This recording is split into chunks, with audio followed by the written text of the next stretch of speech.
As far as the music world goes, my biggest influence was my brother.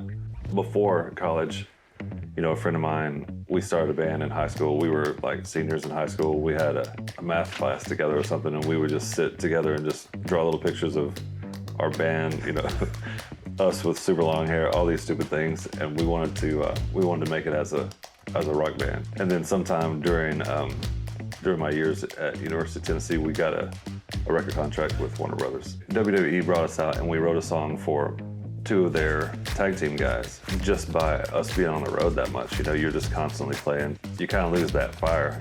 At that point, I think from fourth grade all the way up to the day that I left Disciple, I probably played drums at least an hour or 2 hours every single day. And then when I quit Disciple, I didn't play drums for 2 years straight. I didn't touch a drumstick, I didn't do anything. That's how burnt out I was.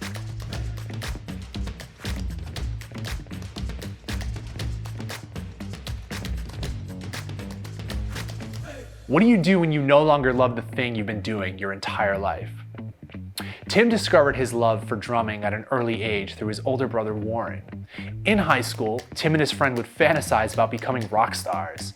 While attending the University of Tennessee majoring in music, Tim's band was signed to Warner Brothers. I first met Tim around 2009 when I was a photographer for Moscow Ballet, and he was our tour bus driver. In this interview, Tim and I talk about the life of a Christian rock band, some of the bands he has driven, and following your dreams no matter what. Cool. You want me to look at? You're gonna look right at me. Yeah, we're just talking. Yeah. I grew up right outside Knoxville, Tennessee, a little town called Maryville.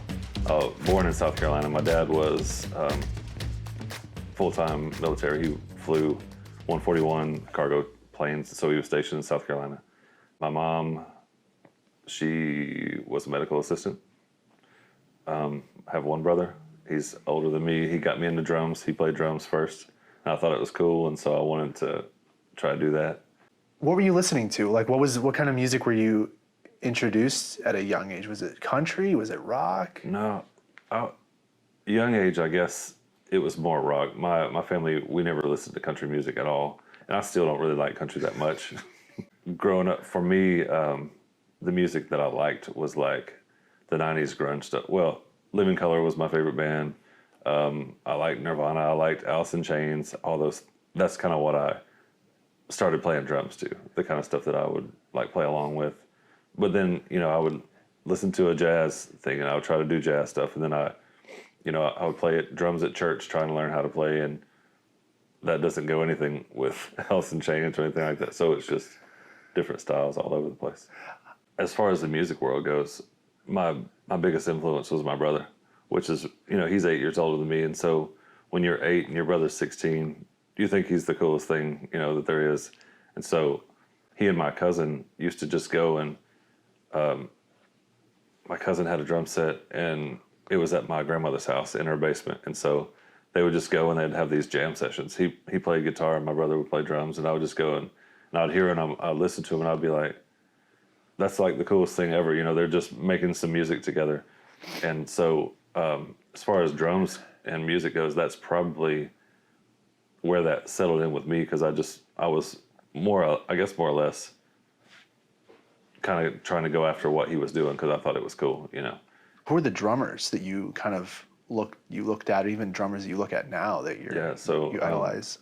So I played in hard rock bands, but my favorite thing to listen to was R&B. I absolutely love like Boys II Men at the time, something like that. But my all-time favorite drummer is Will Calhoun. He played in Living Colour. And I've never seen anybody really like him. And I went and watched a show of his in New York City. A friend of mine, we just decided right after we graduated, we're going to go to New York City. Never been. Because Will was playing a show up there with this little trio. It was a thing called Jungle Funk. It wasn't even Living Colour, but I was probably this far away from him because it was a little small club. And the stuff he was doing, I knew that there's no way in my entire life that I'm ever going to be able. It actually depressed me. Like for 2 weeks, I was depressed, And then probably several years later, I went to watch a Living Colour show, and I appreciated what he was doing better. He was my my main influence. And nowadays, there's these particular drummers. They're called gospel chops drummers. So they came from a Christian world, but they're playing like, there's a guy named Aaron Spears who I really like, and he plays for Usher, but he grew up playing in church. And so they do all these crazy drum fills that make no sense. You don't even know how they come back on time. Like, what kind of training did you have in drums? There was this guy, he was like 1,000 years old, and he knew every instrument. I don't think he was great at any of them, but he knew all of them. He was the only guy that taught lessons in our town. So I signed up for drum lessons, and like the first 15 minutes we would work on these, like this book. At the time it was these little floppy records that we would listen to, but we would go through these books and, you know, learn how to read music. And then the last 15 minutes he would play whatever instrument, and I would just kind of try to play along with him. And I thought it was a waste, but I think, looking back, I think it was actually cool. I played all through high school, all through in the marching band. I played in the University of Tennessee marching band. So just kind of, and I was a major in music, so I just kind of gradually had more and more lessons, I guess. What did you think that you were going to do so you were majoring in music in college? Did you think you were going to be a rock star? Were you going to teach music, or you really didn't know? Well, I had an idea that I wanted to own a music store. That was it. I just wanted to have my own little music store, and then Guitar Center kind of came in and killed all those dreams. Before college, you know, a friend of mine, we started a band in high school. We were like seniors in high school. We had a math class together or something, and we would just sit together and just draw little pictures of our band, you know, us with super long hair, all these stupid things. And we wanted to make it as a rock band. And so I majored in music, just basically had nothing to do with any of that. I just wanted to be in the marching band. That was it. And then sometime during my years at University of Tennessee, we got a record contract with Warner Brothers. And so I ended up leaving school. We started it just two guys, and then we had some mutual friends that knew some other guys that played, and we just kind of got together. We were doing little random shows at home, you know, just whatever. We were a Christian band, so whatever little youth group or church thing would let us come play, we would do it. And we were constantly playing straight. We weren't getting paid for anything. And then we started kind of moving out, where we would do shows outside of this, you know, the city, just trying to build a name. And we didn't have internet. This is before all that, so we didn't have Facebook or anything like that to put. You were just kind of constantly trying to push yourself. So Knoxville had this Battle of the Bands. They had a really good music scene in Knoxville back in the 90s. And so they had this Battle of the Bands, and it was at all these different bars and clubs that would have live bands play. And we entered this thing, and we would go, and we were winning our divisions and stuff. So we were moving on. We would go and we would play against, you know, 9 or 10 bands, and we would win. We would go to the next level, next thing. And we ended up not winning the whole thing, but I think the top 6 or 7 bands got to do this showcase. And it was in this really cool, I don't know what the name of it is now. It was Electric Ballroom then, but it was a showcase, and they brought all these big time record labels in. And so you got to play in front of these labels. And there was a guy there from Warner Reprise, and they were looking at this country guy that was singing. And this guy had this idea to start a Christian record label. And so we just happened to be there. He liked us. He thought it was a cool project to take on. And so he was there for a country band, and he signed a Christian rock band. So when you and Kevin started, you know, playing together, writing music together, was it established that, okay, we're going to be a Christian rock band, or how did that evolve? Like, how do you decide that? Or yeah, we grew up together in church, and so that was our goal, was to just be a Christian rock band. I never really listened to the Christian side of things back then, but he was really into certain Christian bands that were big at the time for that, and so that was his vision, and I just kind of came on board with it. So from that point, we want to be a Christian rock band. We want to be able to go out and we wanted to go out and reach people, you know, that wouldn't probably necessarily come to a church. Is there something that defines what a Christian rock band is? I think what would define it is what our goal would be, I guess, because we had the lyrics, you know, were faith-based, and a lot of them, especially in the beginning of the band, they almost came straight from the Bible. So Kevin would write stories or write songs that were based off of Bible stories. So you had that background, but also I guess it was the motives. So we wanted to go and be a positive influence on just on kids. You signed to Warner Brothers. How does your life change? What happens? So funny enough, it didn't change at all. So this guy, this was his pet project, and the higher up guys at Warner allowed him to do this. So we made an EP. We only had 5 songs on the album. And then we signed, we thought, we met with these entertainment lawyers and we were talking over the terms of this contract that we were signing. We had no idea what we were doing. We had no idea whatsoever what we were doing. So we signed a 7-album deal. We thought, they love us. They're going to do 7 albums with it. They love us. We didn't realize that we're screwed at that point. If they don't want to do a second album, we're screwed, which they didn't. And so that label didn't take off like he thought it would. And then finally, the label just folded and they just released all their bands. And so the thing that it did for us is it gave us a little bit of credibility because we had all these things that had, we had an EP that was professionally packed. It was professionally made, mastered, and all that, and it had the Warner Brothers logo on it. So it gave us a little bit of, like street credit. We were able to get into stores. There were certain stores that were selling our music and stuff that we couldn't get before. So it did boost us a little, but it didn't boost us anywhere like what we thought it would. How did that change being released from Warner Brothers? So being released, because it gave us a little bit of a push, we started our own record label. We had this distribution deal, and so everything that we put into it, we were able to get it back. We were seeing growth, and then we were actually making money off of stuff. And so, push a few years later, our songs are actually getting on radio stations, and we're being able to just be out there, I guess, and get some kind of playtime. And so another label comes along. Different labels would come along at times, but then we had a little more pull because we were making money on our own. So at this point, we can kind of leverage stuff out. So we're saying, we're doing this well on our own. Why do we need you? We ended up signing with a company called SRE that was partners with Columbia, and that was the best thing. It ended up that was where we needed to be.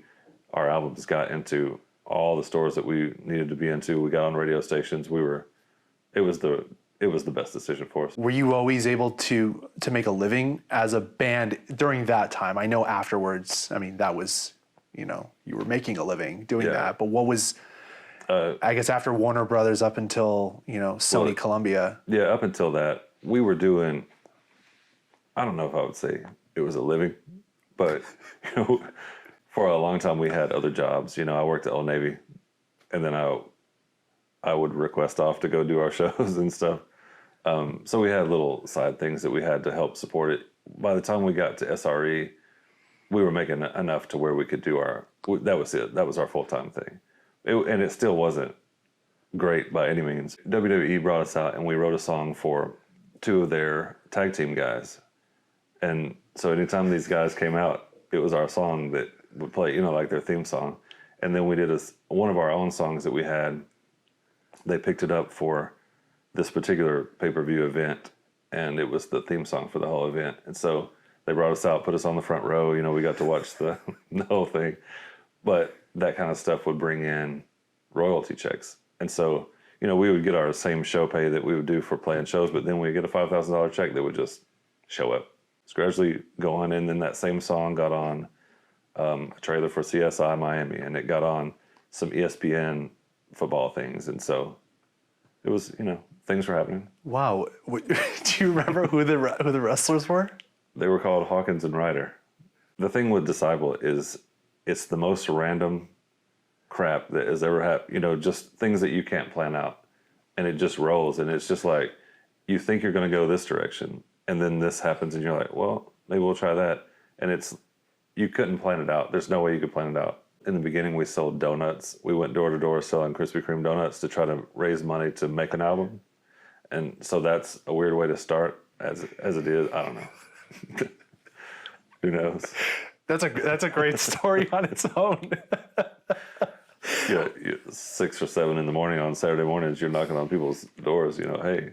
And we would say, we're trying to raise money for our youth ministry, because we didn't want to say, hey, we're trying to make money for a band, because nobody would buy anything. Yeah. So, and they were like, what church you go to? And we're like, oh, well, we go to this church. And so, Tell me about like the touring life of a Christian rock band, because I don't think you guys ever came through New England where I lived. I mean, or if you did, it was kind of on the DL, or it was just maybe I had to listen to that kind of music. We did, but I'm not sure where we would have played. The cool thing about being in the Christian rock world is that you can play anywhere.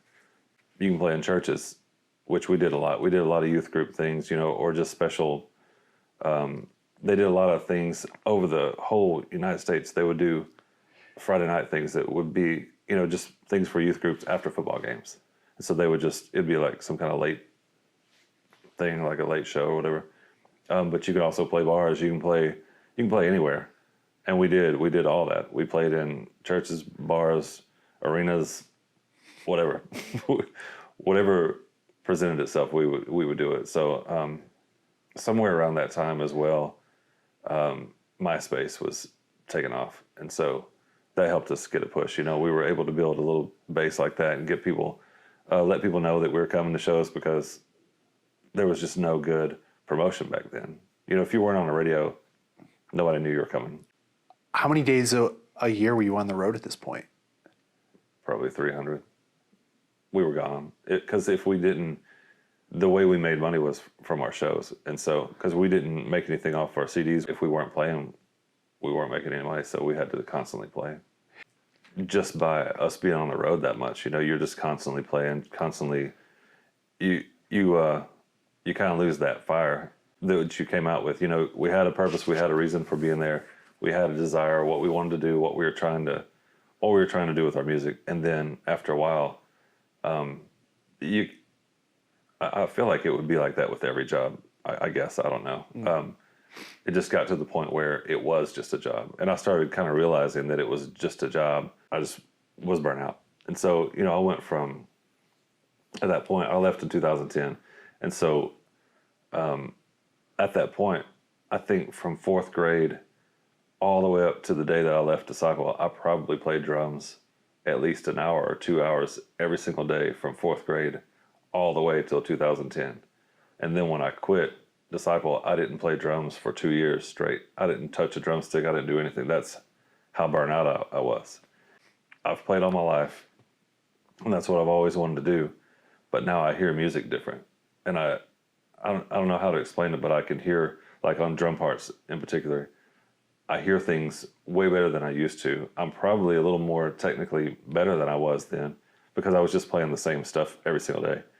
When deciding that you were going to leave the band, did you have any idea what you were going to do, because you'd been a drummer for so long? I did not. I had no idea. We were all married at the time, and we wanted to be able to take our families on the road. We were in this little tiny van van and trailer, and there's no way that you can cram people in there. So we wanted to buy a bus or an RV or something. So we ended up buying this old seated. It was like a city bus from Houston. And we just ripped it out. It looked like a crack house. We had like this old couch that I had for my bedroom. We crammed it in there. We had this weird futon in the back, some garbage, whatever. And but that was the first step. It was huge. We were able to take our families. There was no power on it if the bus wasn't running, so it wasn't like you could really live on it.